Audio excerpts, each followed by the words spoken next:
Ekzekutohet marrë zjarri shqiptari në Shtetet e Bashkuara të Amerikës.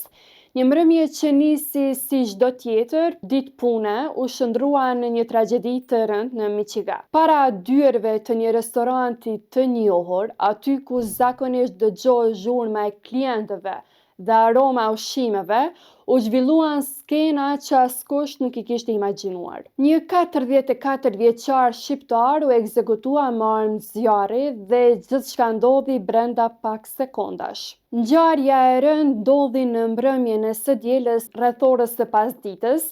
Policia e gjeti viktimën e shtrirë në verandë, ndërsa stafi i tronditur kërkonte ndihmë. Viktima u identifikua si Francesc Shkambi, 44 vjeç, i cili ishte menaxher i përgjithshëm i restorantit. Pavarësisht përpjekjeve të mjekëve, ai ndroi jetë pak pas mbërritjes në spital. Sipas burimeve të medias ndërkombëtare Fox, gjithçka nisi pas një telefonate.